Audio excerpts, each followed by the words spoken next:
Okay, I'm gonna read today chapter 9 of The Devil in Massachusetts.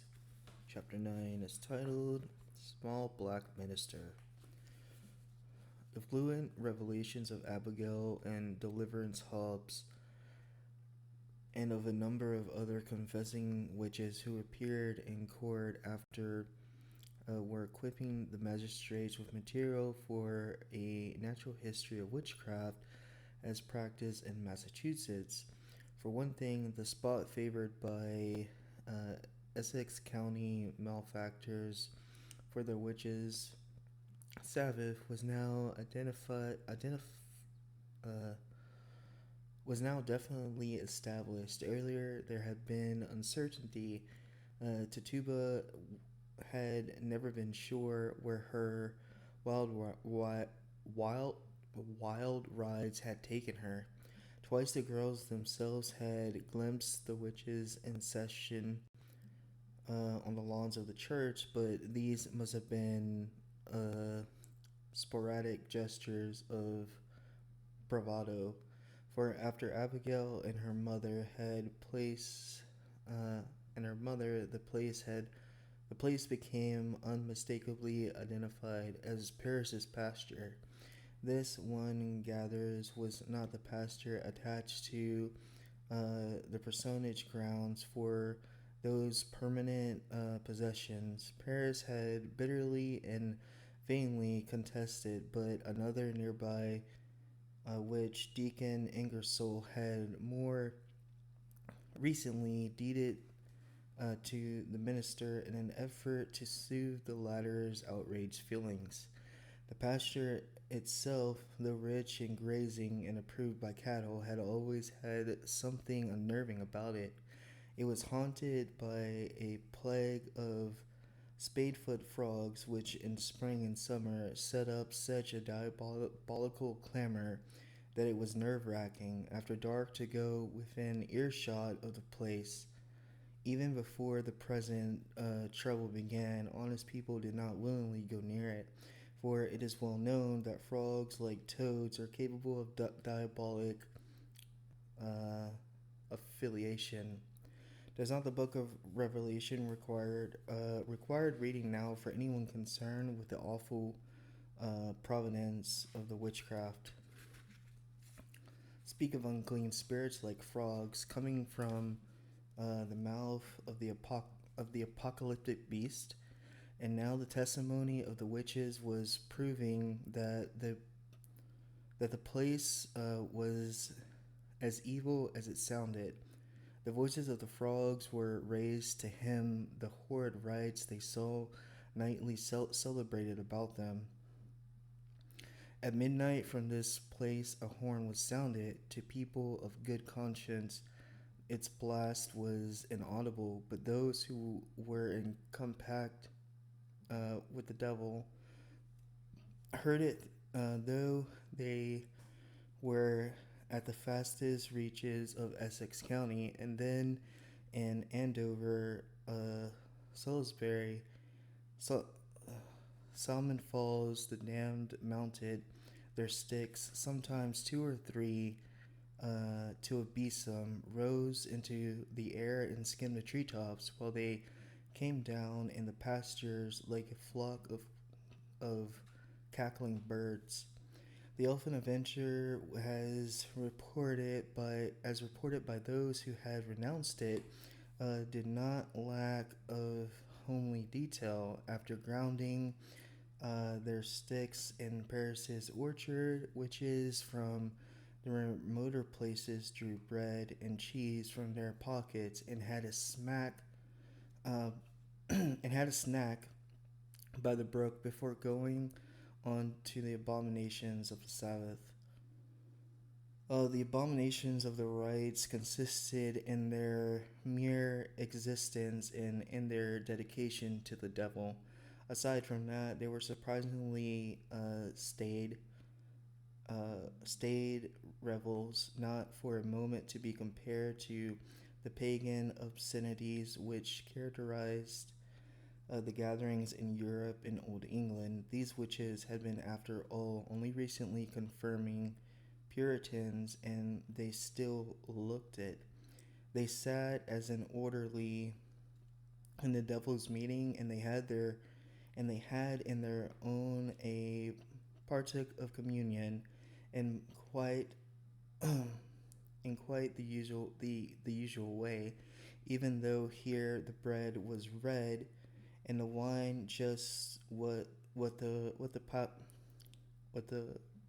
Papias had always said. It was real blood. They even listened to a sermon after. Often it was a particular go-getting campaign talk, which was what Puritanism in its later phase was not, an evangelical faith. Each com, each communicant each communicant was urged to bring in at least one more cover before the next Sabbath. On other occasions, the sermons were based on inspirational messages. The devil's spokesman promised a release from psychological and social frigidities of theocracy and a more abundant life in a new land, when the church had been overthrown, and it was not for nothing that the devil had opened operations in a minister's household and was holding his Sabbaths hard by the meeting house. All would be well. There would be maples, the pagan delights of Christmas, Shrove Tuesday, cockfights, gaming, all the hellish old world pleasures which New England had renounced.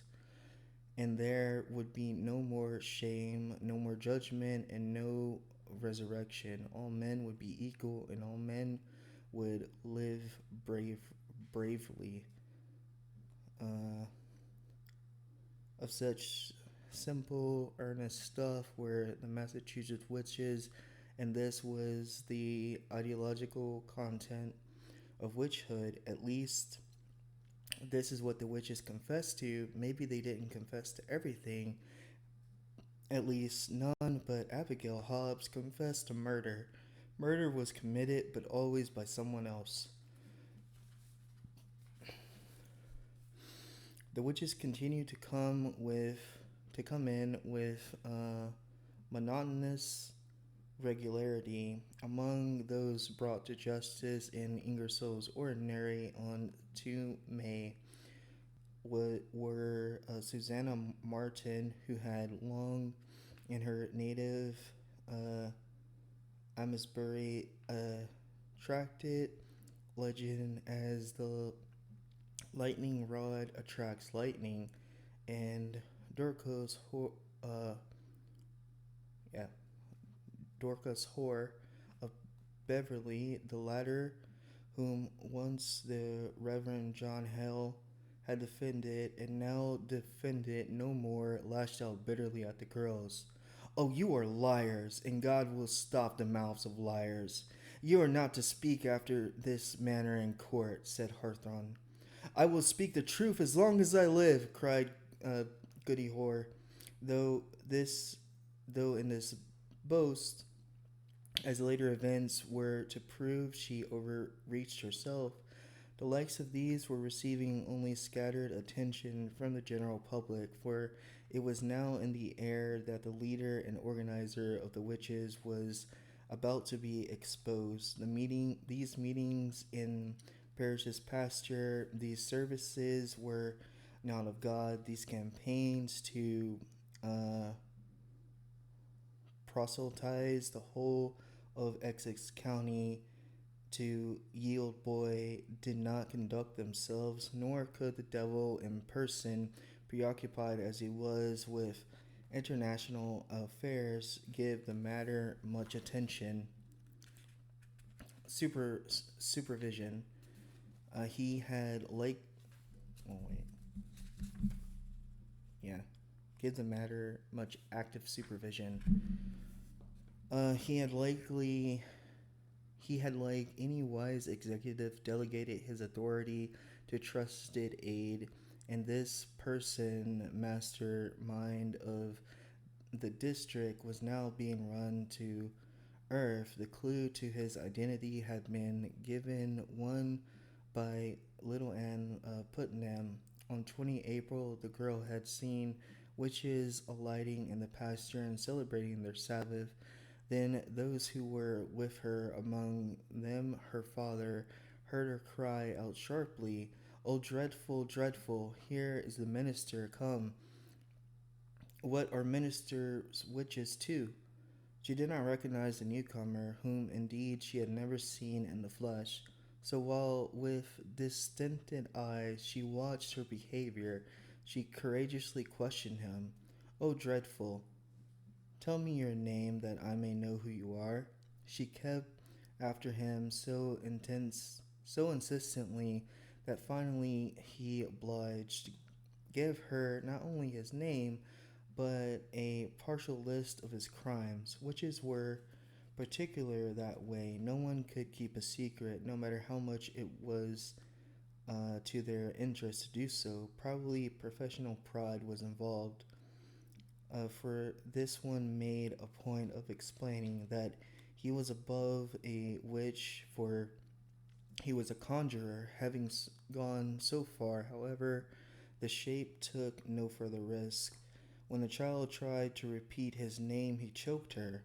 Anne was like Anne was like to die when the shining one, identified by the onlookers as another character out of Revelation, though of course it was not given them to see him, came to her rescue and broke the hold of her tormentor. Then only could the girl gasp out the name. It was such a name that the father shuddered to hear it. The mother, however, was neither surprised nor shocked. The elder Anne Putnam had suspected his deviltry for a long time, to be exact, for a decade. The next day, honest Thomas Putnam put out paper, quill, and inkhorn and wrote a letter to the magistrates. He wrote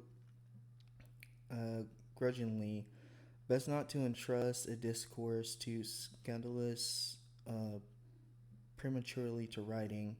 For the present he dared do no more than hint." He began by expressing his gratitude for their care and pains in behalf of his little girl, for which, we are never able to make you recompense.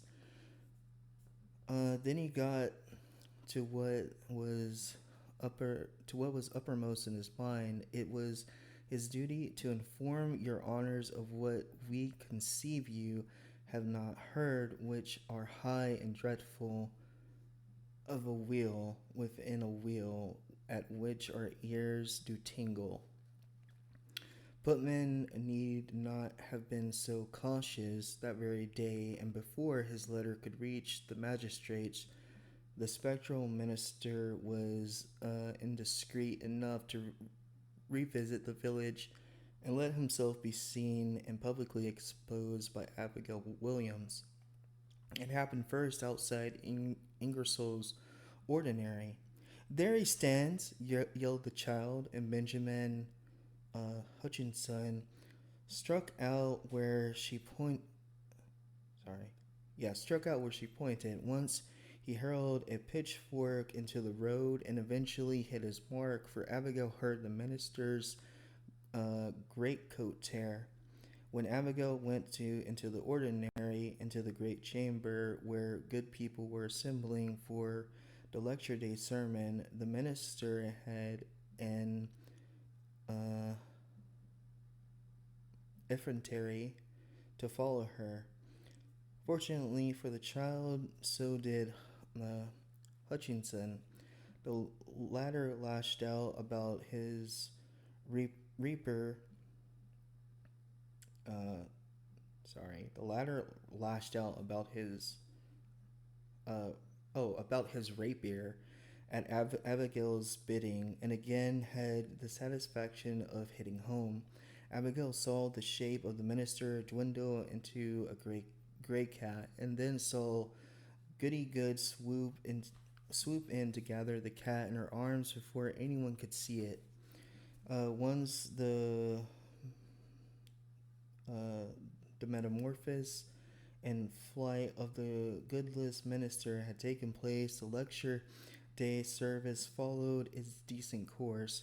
But afterward, the room filled with shapes coming in through the windows, as thick as houseflies.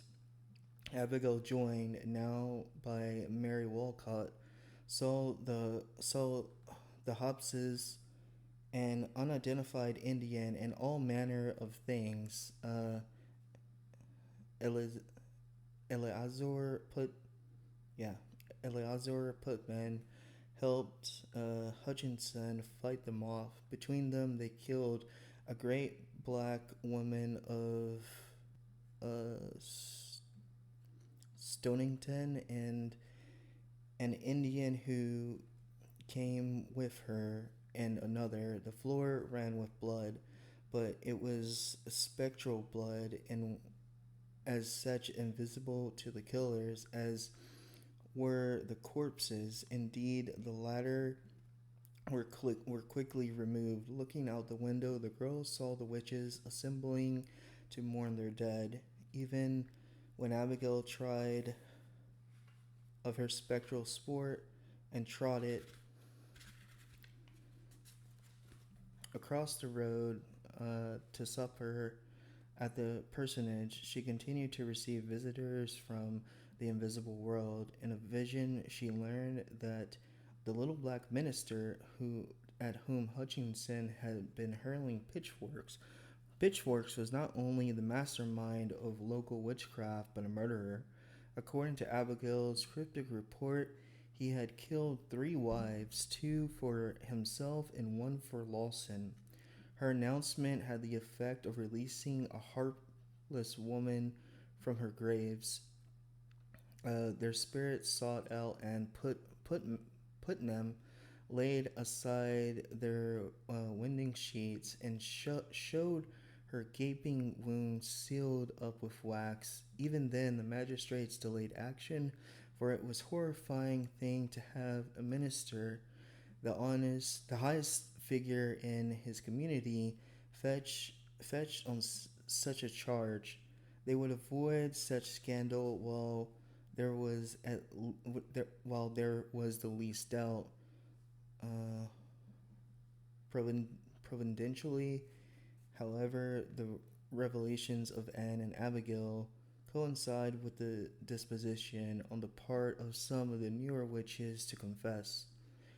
They now had their hands deliverance, Hobbs, who, by their past reputation, uh, was the most decent of the confessors. Certainly, several cuts above Tituba and Deliverance's own wild daughter, a woman on whose word they could rely. In Salem prison, now the lodging of accelerated confessors, they consulted Deliverance, whom, after her terrifying day in court, was their obedient servant. The woman could now see shapes when anyone mentioned the subject. As to focus her powers on the problem, Deliverance saw what they expected her to see: the small black minister, who had once been in Salem Village, presiding over the unholy sacrament in the capacity of Grand Wizard of all Massachusetts. The Reverend George Burroughs had not seen his late parish of Salem Village for nearly 10 years, nor did he care about seeing it again. Not indeed that he was finding life easy in Maine. Ever since the overthrow of Andros, and the odd uh, philanthropy of some Bos- Bos- Bostonians, yeah, Bostonians, and selling arms, and the Indians, the eastward county, had been beset by the devil worshippers of the wilderness and their allies, the French. As recently as 27 January of this year, Burroughs had joined several other in sending to the General Court in Boston to cry for help, at least the settlements be utterly exterminated. God is manifesting his displeasure against this land, Burroughs had written. He who firmly hath set his hand to help us doth write bitter things against us. Even in his urgency, however, Burroughs was probably happier in this rough, precarious life than he had ever been in the physical security of Salem village. Danger of this sort draws people together. He could face it better than the senseless bickering that had made his life a burden in the village. He was moreover superbly endowed to cope with hardships. Though small of stature, he was possessed of an extraordinary strength and agility which had won admiration back in his student days when he had been one of Harvard's first athletes. Even the Indians might well respect his capacity to endure. In their eyes, the swarthy, uh,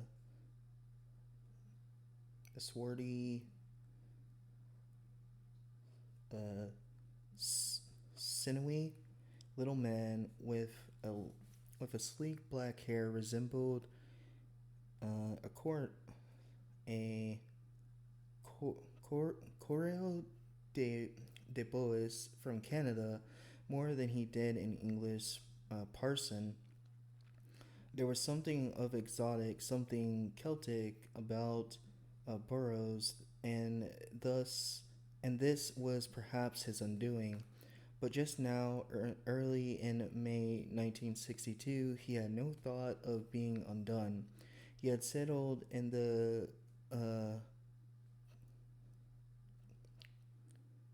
comparative safety of Wales with his third wife, her daughter, and his own 7 children. Good Lord. The eldest, a lad of 17. Here he could resume the good life working among his books, of which he had managed to conserve a goodly store of spite of his servile uprootings, preaching on Sunday and lecture day, and taking time between to work his fields, fish the streams, and hunt in the forest. In giving so much, the Lord had blessed him. What more? What more in such good times could a man ask of life than what had been given to George uh, Burroughs? But what the Lord had given, the Lord can take away. He who once gave Satan a free hand uh, to test Job may do so even with other men. Burroughs was about to undergo a test more searching than that of the ancient patriarch.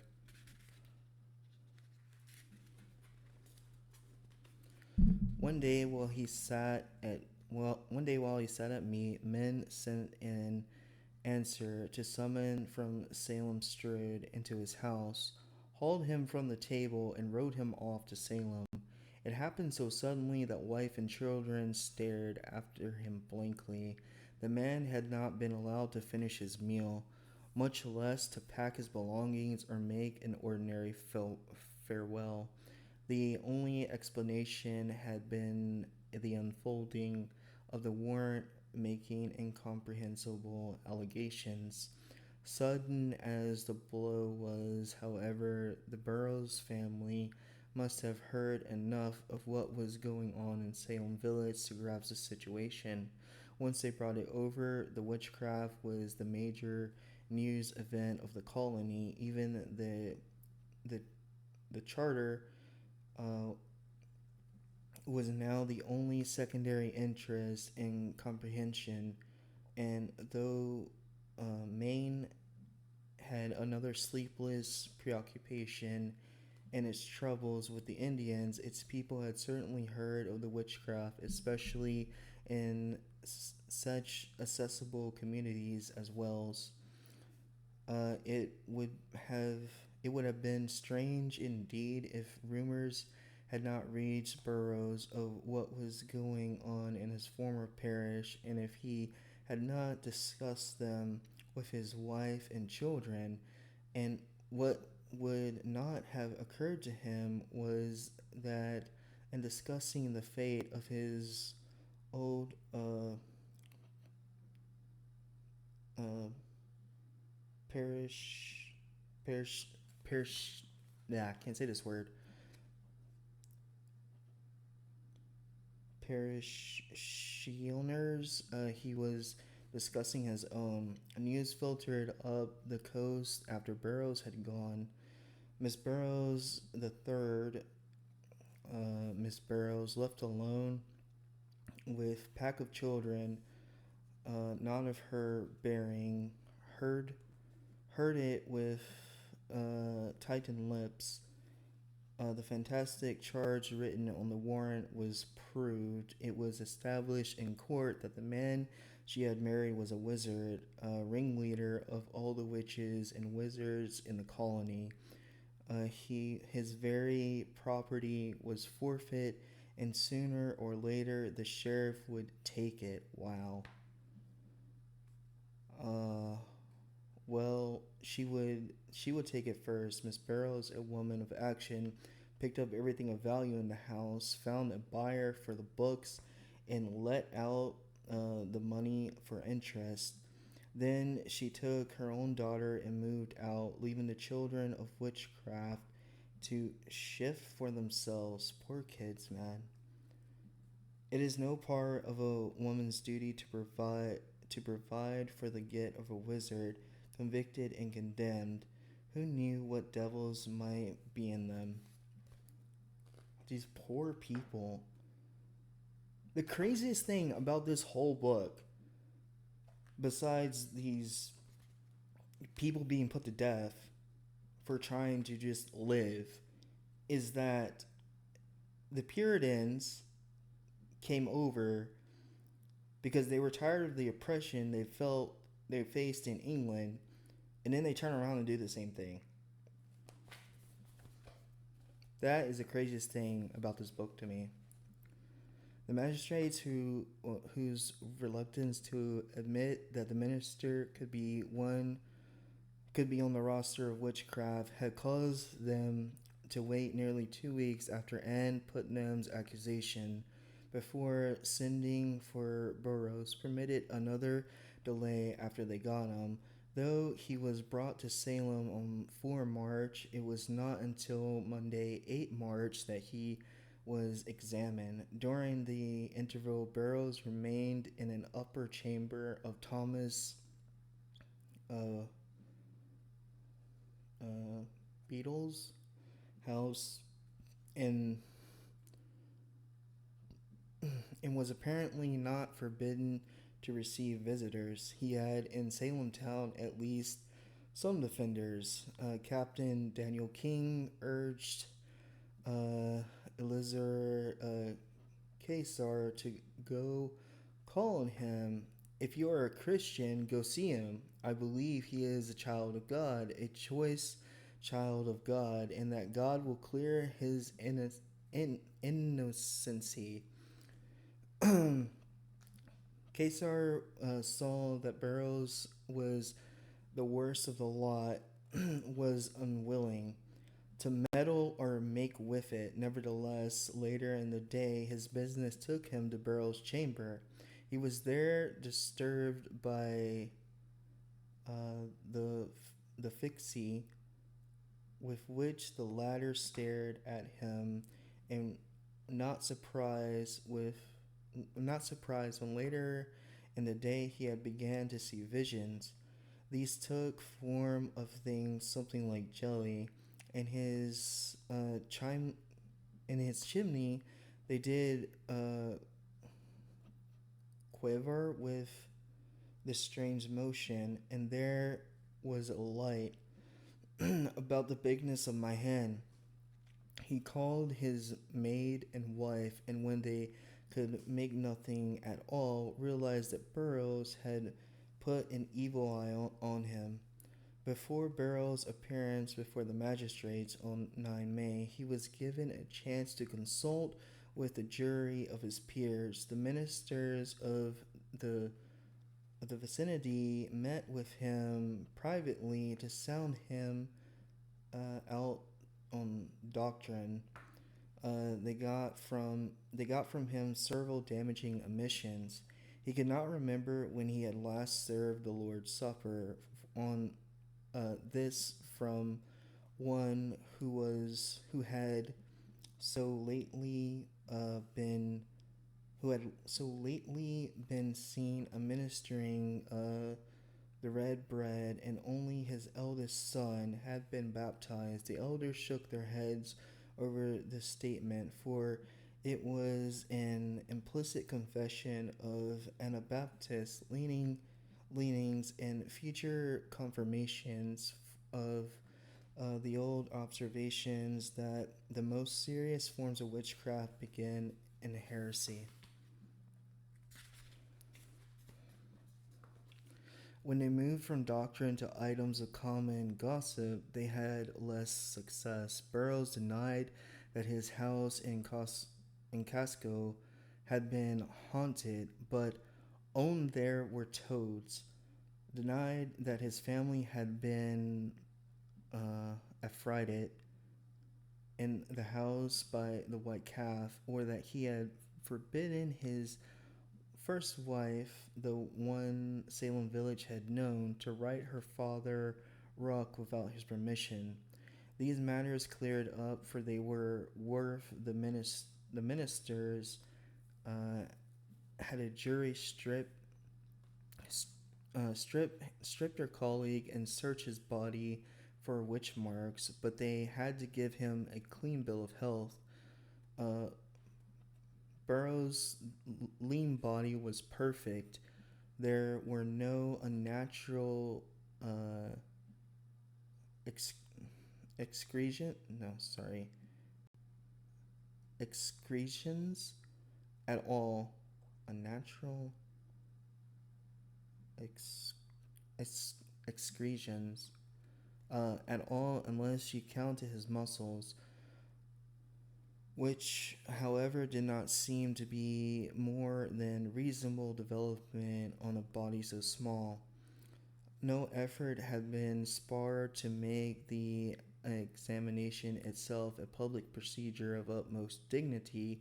A special session of the magistracy had been called. A Sewall sitting with Hawthorne and Corwin, and William Stockton presiding. No one more eminent than the latter could have chosen to that position, for Stockton was both magistrate and minister. From Harvard, he had gone to England during Cromwell's time to take a church, returned to Massachusetts during the godless days of the Restoration. He had applied himself to the business of government. He was a true granite man, just and inflexible in his decisions, and except that there had been some uncertainty as to where he stood during Andrew's time. Respected throughout Massachusetts, in him Burroughs faced one who would be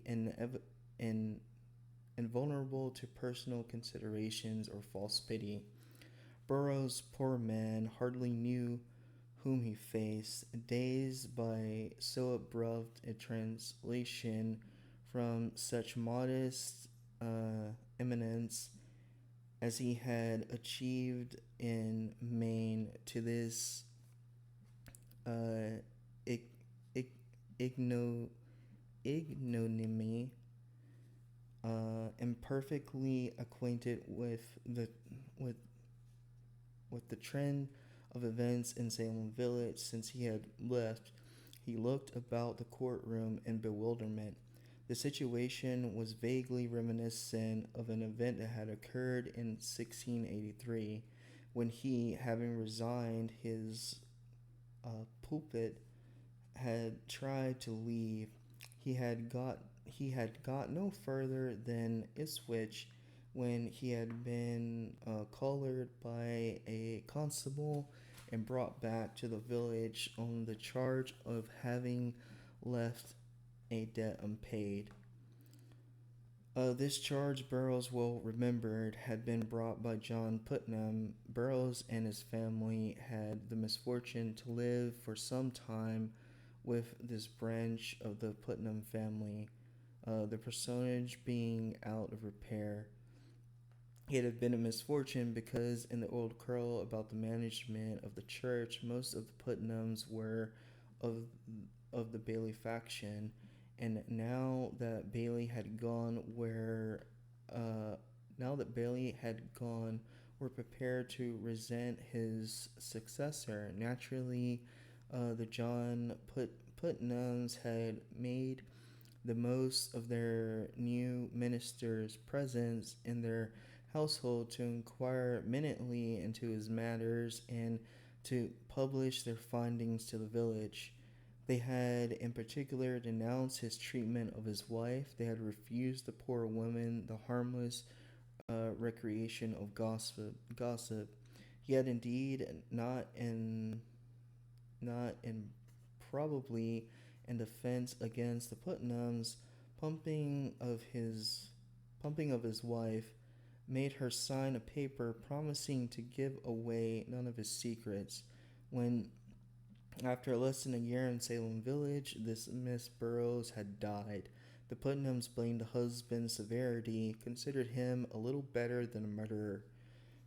The warrant under which Putnam had him arrested was connected with his wife's death, though the charge had been no more serious than failure to settle incidental expenses connected with the funeral, notably for 2 gallons of cannery and stuff for suiting. Burroughs had faced the court not without dignity.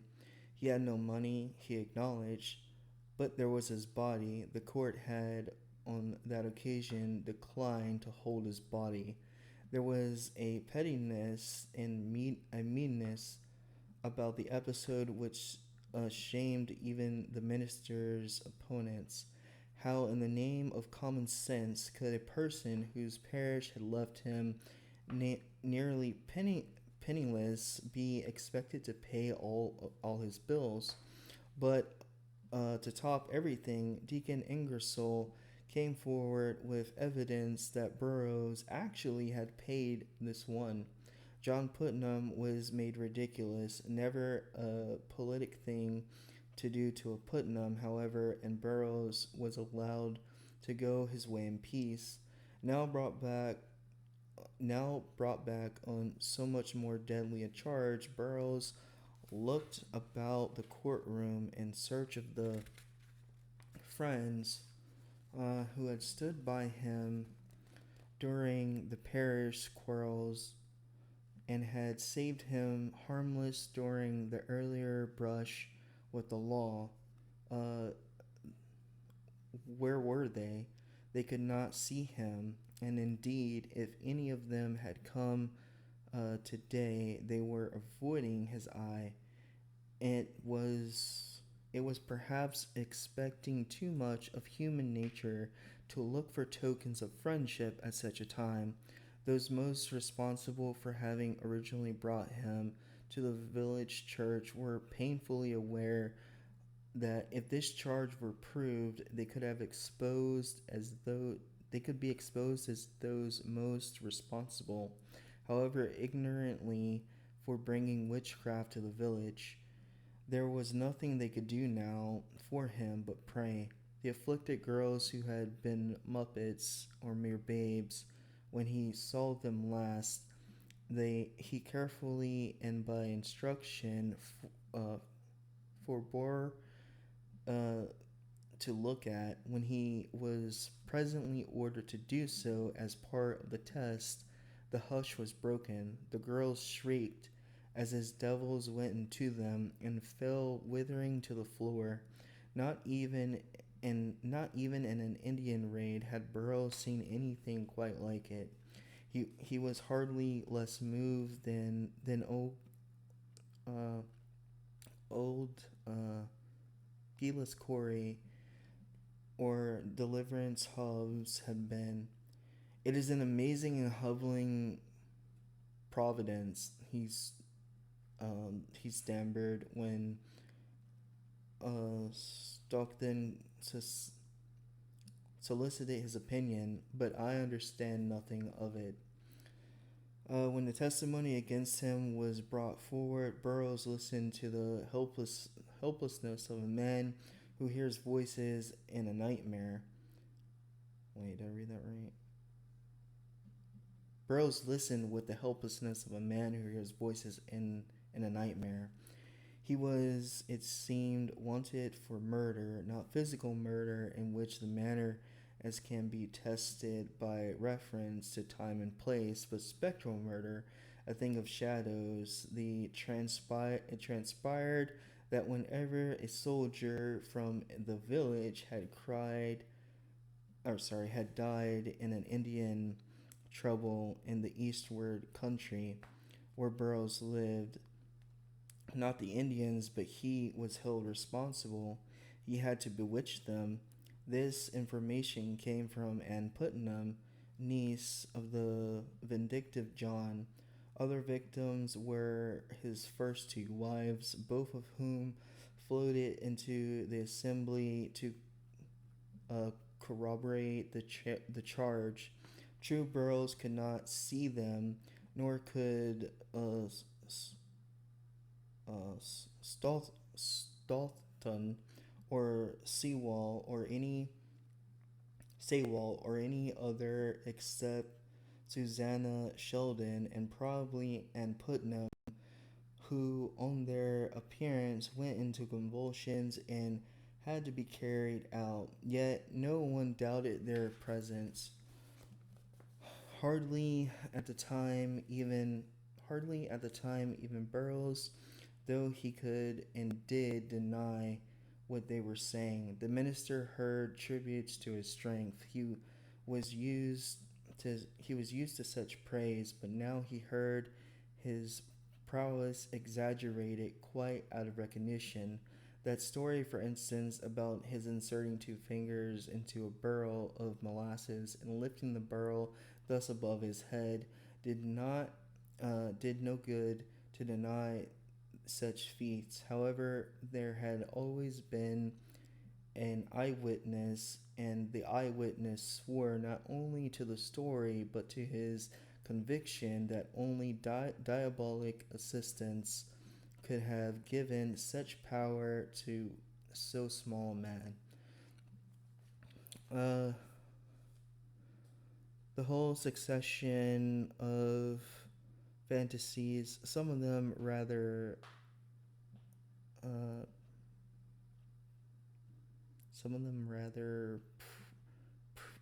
prettily imaginative, were contributed by a young woman who Burroughs could not place at first. When he heard the name Mercy Lewis, he remembered her as a little girl whom he and his first wife had taken into their home in Maine and had brought to Salem Village with them.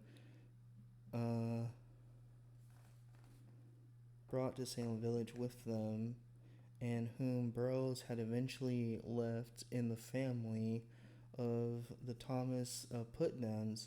She could have been a slight piece, the kind of child who listens at door jams, and now Burroughs discovered that she was so gifted in spying as to have kept it up when he was no longer there. Mercy testified that he had taken her to his study and asked her to sign a new fashion book, and that when she refused, he had conducted her to a mountaintop and tempted her by showing her the kingdoms of the earth, really now. In vain for Burroughs to say that far from inviting Mercy to autograph his books, he would have thrashed her if he could had caught her laying hands on one of them, or that he had never taken her to any mountaintop whatsoever. His denials only had a physical frame of reference.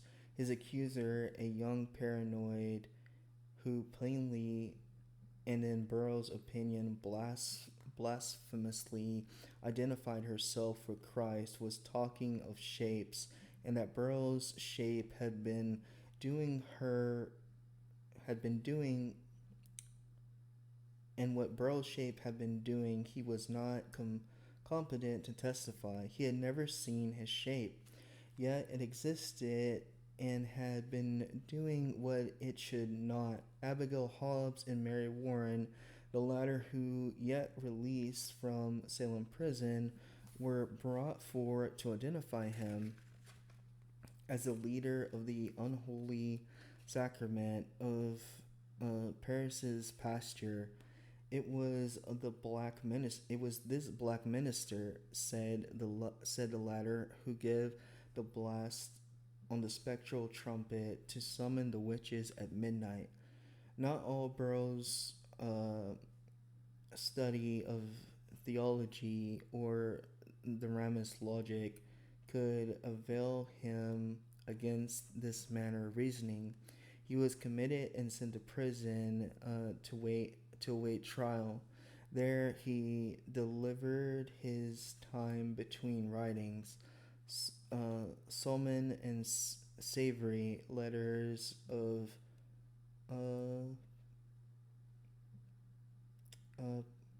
pardonal admiration, sorry, admonition of his children, and acquiring himself with the experiences of his fellows in witchcraft, which these he acquired considerable sophistication. When he next faced court, he would not be so ill prepared.